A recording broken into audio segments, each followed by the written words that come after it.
করে আগরতলায় বসে বসে বৈঠক করছেন তার দলের নেতা। কে তিনি ভাই? শেখ হাসিনা।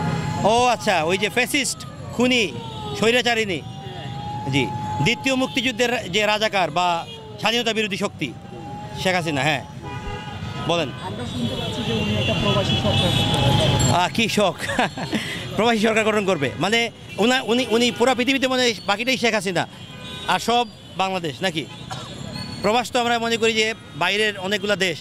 উনি কি দেখে নাই যে ওনার যে রাম রাজত্ব ইন্ডিয়া, ওনার যে স্বামীর ভূমি মুদির ভূমি ইন্ডিয়া, তো পরের দিনই তো আপনার শেখ হাসিনাকে বলছে, ডিজোন করছে, বলছে যে আমরা নতুন সরকারের সাথে সুন্দরভাবে কাজ করব। উনি ভুলে গেছে উনি কিভাবে কাজ করে? তাহলে ওনাকে তো ইন্ডিয়ায় সাপোর্ট দেয় নাই, সেখানে বাকি প্রবাসের অন্য সব দেশের কথা তো বাদই দিলাম। উনি কীভাবে মানে চাঁদে গিয়ে প্রবাসী সরকার গঠন করবে? মানে পৃথিবীর বাইরে কি অন্য কোনো প্রবাস আছে কিনা? আর বিষয়টা হচ্ছে উনি কি আসলে মানে ক্ষমতা তো ছিল, 15 বছর তো ছিল, আর তো মায়া কেন? স্বাভাবিক ভাই 15টা বছর আপনি ইউআর কুইন, হ্যাঁ, আপনি রানীর হালে রাজা রানী একসাথে দুইটাই ছিল উনি, তাই না? তো উনি রাজা এবং রানী একসাথে মিলে যে উনি সংসার করছে, এবং উনি যে আপনার এত আরামের জীবন, দেশে যেখানে হাত দিয়ে সেখানে আপনার পুকুর সাগর হয়ে সব গণভবনে চলে আসছে, অন্য জায়গায় চলে গেছে, এইসব টাকা পয়সা, এত মজার আয়েসের জীবন, যা খুশি তাই করে বেড়াইছে। এটা তো এত আরাম তো ভোলা যায় না। এই টেস্ট মানে এখনো লেগে আছে, বেশি দিন যায় নাই তো, দুই মাস মাত্র গেছে। ভুলতে পারাটা কথা না, সহজ না।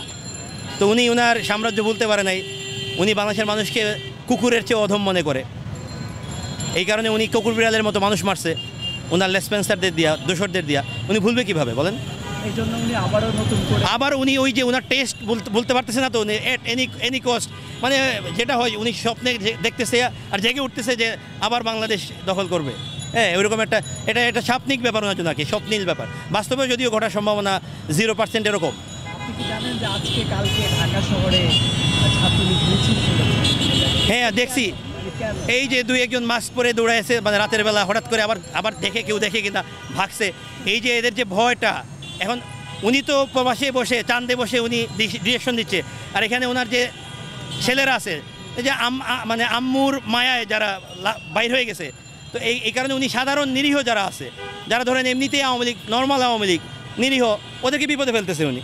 এখন তো পুরো আওয়ামী লীগ নাম গোষ্ঠী শুদ্ধা যারা আছে বাংলাদেশের মানুষ এদেরকে উঠাই দিবে যদি উনি এগুলা আবার নাড়াচাড়া শুরু করে আর কি। তাহলে সাধারণ যে আওয়ামী লীগেরাও রেহাই পাবে না। মানুষজন এরকম ক্ষিপ্ত এই ফ্যাসিস্টের উপরে, খুনির উপরে। মানে 15 বছর ক্ষমতা থাকার পর আবার ব্যাক করার চিন্তা করার কথা, তুমি 10 বছর ওয়েট করো। না, সেটা তো ভাই সম্ভব না। মানে এই যে অভ্যাস, প্রতিদিন ঘুম থেকে উঠে যে একটা আলিশান অভ্যাস, এটা তো এই আলাদা থেকে এটা তো হচ্ছে না।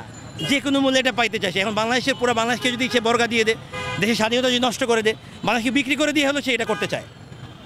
কিন্তু সে তো জানে না যে তার পরিণতি ওই যে লেন্দুব দর্জি বা এদের চেয়েও আরও ভয়ঙ্কর হবে।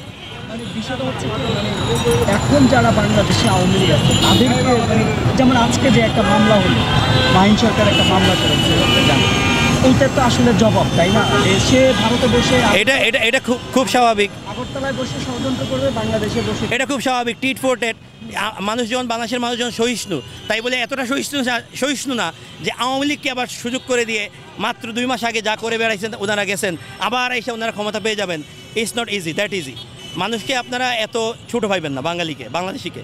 বাংলাদেশের মানুষ পৃথিবীতে প্রমাণ করে দিছে যে বাংলাদেশ এই সময়ে এসে বিপ্লব করতে পারে এবং ফ্যাসিস্টকে সরায়ে ক্ষমতা জনগণের হাতে নিয়ে আসতে পারে।